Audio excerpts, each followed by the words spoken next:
अस्सलाम वालेकुम students. Operations and production managements में हमारा नेक्स्ट जो टॉपिक है दैट इज़ कॉल्ड जीआईटी। और इसकी एब्रीविएशन है just in time. Just in time जैसे नाम से पता लग रहा है that whenever we are in need of production only at that time we are going to produce the goods. We are not going to produce the goods in surplus. ठीक है, जितनी रिक्वायरमेंट होगी हम उतनी ही products produce करेंगे, उसके ज़्यादा नहीं करेंगे। ये जो कॉन्सेप्ट है ये इंट्रोड्यूस हुआ था जापान में। जापान में as compare to their population उनके पास जो एरिया है उसकी बहुत ज़्यादा कमी है। ठीक है, उसका जो कैपिटल है टोक्यो, अगर आप वहाँ पे गाड़ी लेके जाते हैं तो पार्किंग जो है वो आपको इतना हाईली चार्ज करते हैं कि उससे ज़्यादातर लोग यही कोशिश करते हैं कि वो बस में जाएं। तो ये क्यों इतना हाई चार्ज रखा हुआ है पार्किंग का? ताकि लोग गाड़ियाँ ज़्यादा ना लाए टोक्यो में, ताकि रश ना बने, क्योंकि उनकी पॉपुलेशन एरिया के मुकाबले में ज़्यादा है। तो इसलिए उन्होंने ये कॉन्सेप्ट भी इंट्रोड्यूस किया है दुनिया में कि जस्ट इन टाइम प्रोडक्शन की जाए, जब भी ज़रूरत हो सिर्फ उसी टाइम प्रोडक्शन करें। सरप्लस प्रोडक्शन नहीं करनी चाहिए, क्योंकि आपको पता है कि सरप्लस प्रोडक्शन के लिए आपके पास जो इन्वेंट्री है रॉ मटेरियल, फिनिश गुड या वर्क इन प्रोसेस की, वो ज़्यादा होती है। और उसके लिए फिर आपको एरिया भी ज़्यादा चाहिए उसको रखने के लिए। तो वो ये बर्दाश्त नहीं कर पाते। तो इसलिए कहते हैं कि जितनी डिमांड आए उसके साथ साथ आप प्रोडक्शन करते रहें। अच्छा, इंट्रोडक्शन कर लेते हैं। JIT is production model in which items are created to meet demand, not created in surplus. JIT production avoids the waste associated with overproduction and excess inventories. इस पे तो बात हो गई कि आप एक्स्ट्रा इन्वेंट्रीज अपने पास नहीं रखते, जितनी ज़रूरत होती है सिर्फ उतनी रखी जाती है। Toyota motors company limited develops a very effective way of manufacturing that as well as suited to its needs. Toyota जो है सारे जानते हैं इसे। इन्होंने एक ऐसा मेथड निकाला हुआ है कि ये इफ़ेक्टिव तरीके से प्रोडक्शन भी करते हैं और जितनी भी इतनी इनकी नीड्स हैं उसको भी कंप्लीट कर लेते हैं, मीट कर सकते हैं। ये बाकी इसका इंट्रोडक्शन है जो मैंने ज़्यादातर आपको बता दिया। As compare to Japan, high population space is scarce and the industrial properties and warehouses are expensive. ठीक है, ये वहीं की बात हो रही है कि वहाँ पे जो इंडस्ट्रियल प्रॉपर्टीज़ हैं वो भी महंगी हैं, क्योंकि जितनी चीज़ कम होती है आपको पता है स्केर्सिटी ऑफ रिसोर्सेज रिसोर्सेज को महंगा बना देते हैं। तो इसी तरह जापान में जो प्रॉपर्टीज़ हैं वो भी महंगी हैं और वेयर हाउसेज वगैरह हैं उनके रेंट्स बहुत ज़्यादा एक्सपेंसिव हैं। तो रिसोर्सेज जो हैं वो बहुत महंगे हो जाते हैं आपके लिए। A country also has few natural resources, so the people have to use resources wisely and any form of waste should be avoided. अच्छा, उनके पास जो नेचुरल रिसोर्सेज है उसकी भी काफ़ी कमी है। तो बेहतरीन तरीका क्या है कि जो जितने भी रिसोर्सेज अवेलेबल हैं उनके पास, उनको बेस्ट पॉसिबल या ऑप्टिमिस्टिकली यूज़ किया जाए, ताकि वेस्ट कम अज़ कम हो और थोड़े से रिसोर्सेज से हम ज़्यादा से ज़्यादा फ़ायदा ले सकें। तो ये इसका इंट्रोडक्शन था जीआईटी का। अच्छा जी, फिर जीआईटी में कुछ एलिमेंट्स भी शामिल हैं जो मिला के आप जीआईटी या जीआईटी की कुछ बेसिक्स होती हैं। पहला है जी यूनिट प्रोडक्शन रेट। ठीक है, यूनिट प्रोडक्शन रेट हमें यही बताता है कि एक्सपेक्टेड डिमांड के ऊपर ही हम प्रोडक्शन करें, ज़्यादा ना करें। एक्सपेक्टेड डिमांड मींस कि फ्यूचर में मेरे कितने प्रोडक्ट सेल होने हैं, उसके मुताबिक भी आप प्रोडक्शन करें। एक्स्ट्रा या सरप्लस आप प्रोडक्शन ना करें, अदरवाइज आपको एक्स्ट्रा कॉस्ट जो है वो बेयर करनी पड़ेगी। The objective of GIT is to achieve smooth flow of materials from the company's suppliers to company's customers with no delay or interruption. अच्छा, इसमें क्या होता है, इसमें सप्लायर्स के साथ भी एक रेगुलर कांटेक्ट होता है। सप्लायर्स को साथ साथ बताया जाता है कि कौन कौन सी चीज़ें कितनी क्वांटिटी में चाहिए, और कस्टमर्स की जितनी रिक्वायरमेंट है उनको टाइमली पूरा करने की कोशिश की जाती है। लेकिन पूरी कोशिश की जाती है कि कोई भी डिले ना हो, कोई भी इंटरप्शन ना हो। अगर सप्लायर्स की तरफ से इंटरप्शन हो गई या डिले आ गया या हमसे कोई गलती हो गई या कोई भी एरर हो गया, तो जीआईटी की सिचुएशन में हम इस हाल में नहीं होते कि हम कोई भी डिले बर्दाश्त कर सके। अदरवाइज कस्टमर्स की डिमांड्स जो हैं वो पूरी नहीं कर पाएंगे, आप कहीं ना कहीं पे मिस हो जाएगा customer. Several Japanese manufacturers use who use GIT production method set their production rate for the month equal to the expected demand। अभी जिस तरह मैंने बताया आपको, एक्सपेक्टेड डिमांड के ऊपर ही वो प्रोडक्शन करते हैं। दूसरा है जी हमारे पास second element, that is small lot size. Small lot मतलब छोटी छोटी लॉट्स में प्रोडक्ट्स रॉ मटेरियल मंगाना और छोटी लॉट्स में फिनिश गुड्स बना के आगे भेज देना। तो इससे फ़ायदा क्या होता है, एक साइकिल चलता रहता है, सारा टाइम मेरे पास रॉ मटेरियल आता रहता है, मैं उसको फिनिश गुड्स में कन्वर्ट करके भेजता रहता हूँ, तो ये साइकिल चलता रहता है स्मूथली और इसमें कोई इंटरप्शन या डिले नहीं आता, या चांसेस कम होते हैं। अच्छा, इसमें दो पॉइंट्स हैं फिर स्मॉल लॉट साइज में। Vendor delivery rate, small production only small amount of raw material are required in small production, ठीक है, in small production only small amount of raw material are required. Some suppliers of high volume items make delivery 4 or more times a day. It is desirable for such suppliers to be located close to the plants. अच्छा, होता क्या है कि suppliers के साथ ऐसे बात कर दी जाती है कि हम इतने यूनिट्स घंटे में प्रोड्यूस करते हैं, तो आप हर 2 घंटे के बाद स्मॉल लॉट्स में रॉ मटेरियल हमें भिजवाया करें हर 2 घंटे के बाद। अब अब मैं जब प्रोडक्शन कर रहा हूँ तो हर 2 घंटे में वो रॉ मटेरियल यूज़ होके आगे निकल जाता है, तो पीछे से और रॉ मटेरियल आ जाता है जिसके उस ऊपर प्रोसेसिंग शुरू हो जाती है। अब देखिए, दिन में 4 से 5 मरतबा मुझे आइटम्स आते हैं। मिसाल के तौर पे अगर 8 वर्किंग आवर्स हैं तो 4 दफ़ा सामान आएगा, 4 दफ़ा रॉ मटेरियल आएगा। तो इससे फिर क्या होना क्या चाहिए कि आपके सप्लायर जितने आपके ज़्यादा करीब होंगे उतना ही आप अच्छे तरीके से जीआईटी को इम्प्लीमेंट कर सकते हैं। अगर वो दूर होगा और दिन में 4 से 5 दफ़ा आपको सामान भिजवाएगा तो इस पर ट्रांसपोर्टेशन का खर्चा भी ज़्यादा है और इंटरप्शन भी हो सकती है इसमें। तो इसलिए जितना करीब होंगे उतना ज़्यादा बेहतर है। प्रोडक्शन लॉट्स, अच्छा जी, प्रोडक्शन लॉट्स क्या होता है कि as we are purchasing raw material in small lots, we are producing finish goods timely and deliver the products to the customers in small lots. इस पे बात कर ली कि स्मॉल लॉट्स क्या होता है कि आप छोटे लॉट्स में, छोटी क्वांटिटी में, कम क्वांटिटी में रॉ मटेरियल मंगाते हैं, उसको प्रोसेस करते हैं और छोटे छोटे लॉट्स में, स्मॉल लॉट्स में चीज़ें बना के फिनिश गुड्स की सूरत में आगे भेजते रहते हैं अपने कस्टमर्स की नीड्स को सेटिस्फाई करने के लिए। As a result of small lots size, we don't have large quantities of raw material, work in process and finished goods.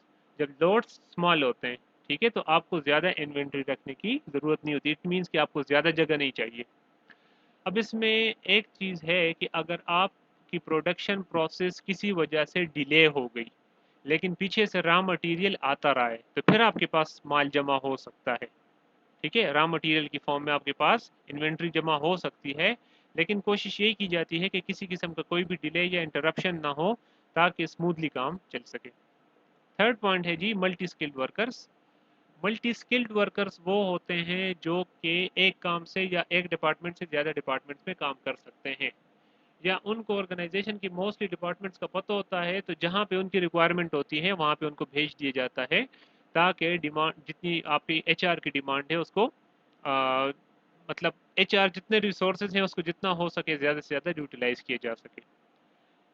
In the organization some workers are multi skilled, they can manage every task in the organization. Every तो नहीं कह सकते लेकिन most of the task इनको पता होते हैं। They help others on during high demands, in during high demand, ठीक है, mostly in hospitals and restaurants. Restaurants में आप जाएं तो जहाँ पे रिक्वायरमेंट ज़्यादा होती है वहाँ पे वो अपने एम्प्लॉयज़ लगा देते हैं। या आप हॉस्पिटल्स की बात करें तो जो नर्स होते हैं, नर्स की जो टीम होती है तो वो आपको मोस्टली जगह पे काम करती हुई नजर आएगी। ऑपरेशन थिएटर में भी कभी कभार अगर इमरजेंसी केस होता है तो इवन यही वो टेक्नीशियंस होते हैं या नर्सेज होते हैं जो कि आपको ट्रीट भी करते हैं जब डॉक्टर अवेलेबल नहीं होता। तो ये इसको कहते हैं मल्टी स्किल्ड वर्कर्स। अच्छे इसके एडवांटेजेस क्या हैं, तो सबसे पहले है जी न्यू डायरेक्शंस। आपको नई नई चीज़ें सीखने का मौका मिलता है एक ही डिपार्टमेंट में। अच्छा, आप जब आप नई नई चीज़ें जब सीखते हैं और आपके एक्सपीरियंस होता रहता है तो आपकी जो ऑर्गेनाइजेशन में है उसमें आपकी वैल्यू बहुत ज़्यादा हो जाती है। ठीक है, उनका पता होता है कि अगर इसको मैं किसी भी डिपार्टमेंट में लगा दूं तो ये वहाँ पे सरवाइव कर सकेगा। तो न्यू डायरेक्शंस दो सेंस में आप कह सकते हैं। एक तो आपकी जो जॉब है उसमें थोड़ा सा आपको नई डायरेक्शन मिलती है, नया काम सीखने को मिलती है, तो आपकी वैल्यूज़ बढ़ती हैं। न्यू डायरेक्शंस आप इस सेंस में भी ले सकते हैं कि जो मल्टी स्किल्ड वर्कर्स होते हैं उनको नई जॉब्स तलाश करने में भी आसानी होती है। ठीक है, क्योंकि इस किस्म के लोग जो हैं उनको ज़्यादातर कंपनीज हायर करना चाहते हैं ताकि कम बंदों से मैं कम एचआर यूज़ करके मैं ज़्यादा से ज़्यादा उनसे आउटपुट ले सकूँ। Work force is more flexible, flexibility बहुत ज़्यादा होती है किसी भी ऑर्गेनाइजेशन में जब मल्टी स्किल्ड लोग होते हैं और जहाँ मल्टी स्किल्ड वर्कर्स होते हैं और जहाँ पे इनकी रिक्वायरमेंट होती है तो वहाँ पे भेज देते हैं, वहाँ पे रिक्वायरमेंट ख़त्म हो गई किसी और डिपार्टमेंट में आ गई तो वहाँ पे भेज देते हैं। तो ये स्पेशलिस्ट लोग होते हैं जो डिफरेंट टास्क कर सकते हैं। Jobs remain interesting. अच्छा, जब आप एक ही काम एक ही टास्क पे आपको लगा दिया जाए तो जॉब जो है वो थोड़ी सी बोरिंग हो जाती है। लेकिन जब आपको कंटिन्यूअसली कुछ नए काम सीखने को मिलते हैं, कुछ नया काम करने को मिलता है, तब आपकी जॉब इंटरेस्टिंग रहती है और आप ज़्यादा फोकस्ड रहते हैं या मोटिवेटेड रहते हैं अपनी जॉब की तरफ। तो ये भी फ़ायदा है इसका। अच्छा जी, टुगेदरनेस या कोहेसिवनेस इज़ इनहेंसिंग। जब भी आपके पास मल्टी स्किल्ड वर्कर्स होते हैं तो कोहेसिवनेस और टुगेदरनेस ये इंटरचेंजेबली आप यूज़ कर सकते हैं। ये और ज़्यादा इन्हेंस होती है। आप डिफरेंट डिपार्टमेंट्स में जाके काम करते हैं, डिफरेंट लोगों से मिलते हैं, डिफरेंट मीटिंग्स में जाते हैं तो वहाँ पे ये कोहेसिवनेस है जो ये ज़्यादा इन्हेंस होकर सामने आती है। ज़्यादा लोगों से मिलते हैं, ज़्यादा ताल्लुकात बनते हैं, आपका पीआर अच्छा होता चला जाता है, जिसकी वजह से आगे जाके आपको काफ़ी सारे फ़ायदे हो सकते हैं। Great job security. जब आप मैंने अभी आपको बताया ना कि आपकी वैल्यू ज़्यादा हो जाती है, तो जब वैल्यू ज़्यादा होती है तो इससे आपकी जॉब सिक्योर हो जाती है। कोई भी ऑर्गेनाइजेशन ऐसे बंदे को हाथ से जाने नहीं देता जो कि मल्टी स्किल्ड हो। क्यों? क्योंकि वो इधर से जाएगा तो लाजमी बात है कि इसी टाइप की किसी कंपनी में जॉब करेगा और इसी टाइप की कोई भी कंपनी मेरा कंपेटिटर हो सकता है। तो इसलिए इस पॉइंट को ध्यान में रखते हुए इन लोगों को job security as compare to other people ज़्यादा हासिल होती है। Employees becomes more aware of the work flow. Employees को ज़्यादा पता होता है as compare to a person. अभी एक बंदा है उसको सिर्फ फाइनेंस के बारे में पता है, he just don't know about the other departments. तो उसका जो नॉलेज है, उसकी जो अंडरस्टैंडिंग है अबाउट द ऑर्गेनाइजेशन वो बहुत लिमिटेड हो जाती है। दूसरा एम्प्लॉई है, उसको तमाम डिपार्टमेंट्स का पता है तो उसको पूरी ऑर्गेनाइजेशन का पता होता है और पूरी ऑर्गेनाइजेशन के वर्क फ्लो का भी पता होता है। ठीक है, तो इस तरीके से ये जो ऑर्गेनाइजेशन के जो मल्टी स्किल्ड एम्प्लॉयज़ हैं, they are much aware, they are much informed people about the organization flow of work. अच्छा जी, क्वालिटी मेंटेनेंस क्या है? There could be frequent distribution in production if quality is not kept consistently high. ये वापस हम elements की तरफ आ गए हैं। ठीक है, ये भी एलिमेंट्स था third one the multi skilled workers. ये फिर मल्टी स्किल्ड वर्कर्स की थोड़ा सा मैंने एडवांटेजेस आपको बता दिए। अब हम वापस आ गए हैं एलिमेंट्स ऑफ जेआईटी की कि कौन कौन से एलिमेंट्स। तो इसमें क्वालिटी को मेंटेन करना बहुत ज़्यादा ज़रूरी होता है। जितनी आपकी कंसिस्टेंट क्वालिटी होगी तभी आप जेआईटी को इम्प्लीमेंट कर सकते हैं, अदरवाइज नहीं कर सकते। क्यों नहीं कर सकते ये मैं अभी आपको बताता हूँ। There could be frequent distribution in production if quality is not kept consistently high. Companies following GAT methods have no surplus inventory and they cannot change defective items for the customers. It is possible to have high quality without using GIT without high quality. Sorry, it is possible to have high quality without using GIT. Without high quality. So इसका मतलब मैं आपको बता देता हूँ, ये मेरे ख्याल से गलती हो गई थोड़ी सी कि without high quality you can not use JIT. ठीक है, मिसाल आप जेआईटी यूज नहीं कर सकते तो आप हाई क्वालिटी तो अचीव कर सकते हैं, लेकिन हाई क्वालिटी को अचीव किए बगैर आप जेआईटी को इम्प्लीमेंट नहीं कर सकते। ये मैं ठीक कर दूंगा फिर इंशाल्लाह आपके लिए। Some Japanese companies look at a deficit as a treasure because it can reveal the way to improve quality production system. अच्छा, ये पूरी बात अभी सुन लें। क्वालिटी मेंटेन करना जेआईटी में खासकर स्पेसिफिकली क्यों ज़रूरी है? क्योंकि इसमें आपके पास सरप्लस इन्वेंट्री नहीं होती, रॉ मटेरियल की, वर्क इन प्रोसेस की, फिनिश गुड्स की। जितने भी यूनिट्स बन के चले गए कस्टमर्स के लिए और उनमें से अगर कुछ यूनिट्स वापस आए एक्सचेंज पर्पस के लिए तो फिर आपके पास एक्स्ट्रा इन्वेंट्री नहीं होती कि आप इसको एक्सचेंज कर सकें। तो इस चीज़ के से बचने के लिए, इस प्रॉब्लम को सॉल्व करने के लिए आपने क्वालिटी को हाईएस्ट लेवल पे जितना भी पॉसिबल है उसके ऊपर मेंटेन रखना होता है। ठीक है। अच्छा, जिसके बाद है इफेक्टिव प्रिवेंटिव मेंटेनेंस। जिस तरह की क्वालिटी को मेंटेन करना बहुत ज़रूरी है, प्रोडक्ट की क्वालिटी, इसी तरह आप अपने इक्विपमेंट्स और जो आपके प्लांट्स हैं उसको भी मेंटेन रखेंगे। Equipment must be kept excellent kept in excellent condition to enhance quality and to make the system reliable. Equipment must be adequately maintained to prevent variability and its performance breakdown of one machine can stop the entire plant. अभी आपकी machinery चल रही है, काम चल रहा है, smooth चल रहा है, ठीक है, बीच में ब्रेक डाउन हो गया, किसी भी वजह से आपकी मशीन रुक गई तो आपकी पूरी प्रोडक्शन रुक जाएगी। आप जो स्मॉल लॉट्स में प्रोडक्शन करके आगे भिजवाते हैं वो रुक जाएगा। मार्केट में एकदम से आपकी प्रोडक्ट्स ख़त्म होने के चांसेस होते हैं। कस्टमर्स आपके ख़राब हो सकते हैं, वो आपके कंपेटिटर्स की तरफ मूव करना शुरू कर देते हैं।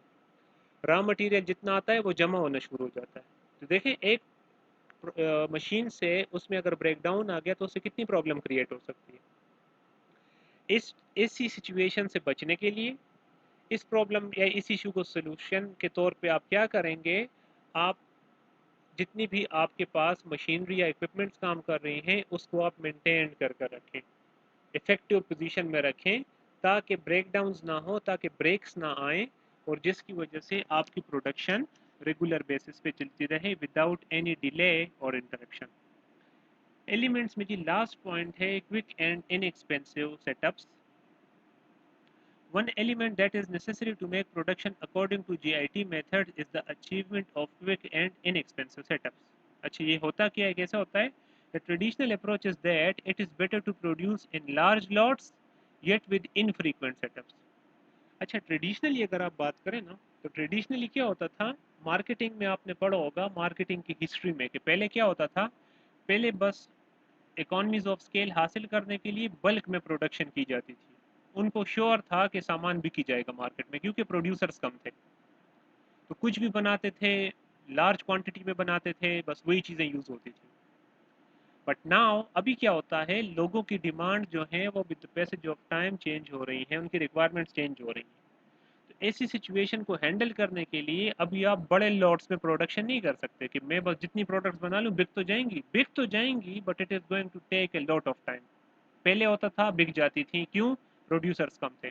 अब तो इतने प्रोड्यूसर्स हो गए हैं, इतना कंपटीशन हो गया है कि आपको हमेशा यूनिक चीज़, बिल्कुल यूनिक तो नहीं, लेकिन अपने प्रोडक्ट को थोड़ा सा मॉडिफाई करके मार्केट में लाना होता है फ्रॉम योर कंपेटिटर्स, ताकि अपने कस्टमर्स के लिए कुछ एक्स्ट्रा ला सकें और उनको अट्रैक्टिव रख सकें। तो इसलिए पुराना जो ट्रेंड था लार्ज लॉट्स में प्रोडक्शन करना, वो ख़त्म हो गया। और लार्ज लॉट्स में जब प्रोडक्शन होती थी वो इनफ्रीक्वेंट सेटअप होते थे। प्रोडक्शन कर ली, फिर महीना प्रोडक्शन नहीं, फिर महीने के बाद कर ली, फिर 2 महीने के बाद कर ली, मतलब इस तरह ब्रेक्स उसमें बहुत लंबे लंबे होते थे। Why? Due to high production. अब तो इससे नुकसान क्या होता था, workers never become skilled. Multi skills worker नहीं होते थे उसमें, क्योंकि फ्रीक्वेंटली काम ही नहीं होता था। प्रोडक्शन हो गई, बस जी प्रोडक्शन काफ़ी है, आने वाले 1 महीने 2 महीने 3 महीने के लिए आप आराम से बैठ जाए। तो इसमें तो वर्कर आइडल बैठ गया ना, जब वो आइडल बैठता है तो वो स्किलफुल नहीं होता। सो सेटअप्स रिमेन एक्सपेंसिव। तो आपके पास जो स्पेशल स्किल्स पीपल नहीं होते, और अभी अगर आप वैसे ही काम करें, लार्ज लॉट्स में प्रोडक्शन करें, तो अभी आपके लिए उसको मतलब इम्प्लीमेंट करना बड़ा मुश्किल होगा, और आपकी प्रोडक्शन की जो कॉस्ट है वो कम होने की बजाय और ज़्यादा बढ़ जाएगी।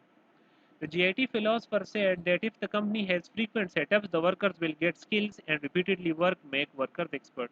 अभी देखें, एक काम है आप बार बार कर रहे हैं, रोजाना की बेस पे कर रहे हैं, तो उसमें आप एक्सपर्ट हो जाएंगे।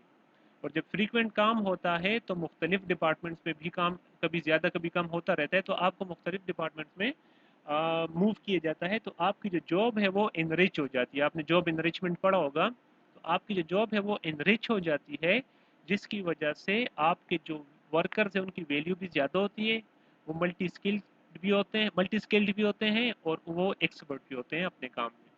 ठीक है, तो इसलिए क्विक एंड इनएक्सपेंसिव सेटअप्स होना चाहिए। क्विक सेटअप्स मीन फ्रीक्वेंटली काम होना चाहिए, तभी आपका जो प्रोडक्शन कॉस्ट है वो कम होगी।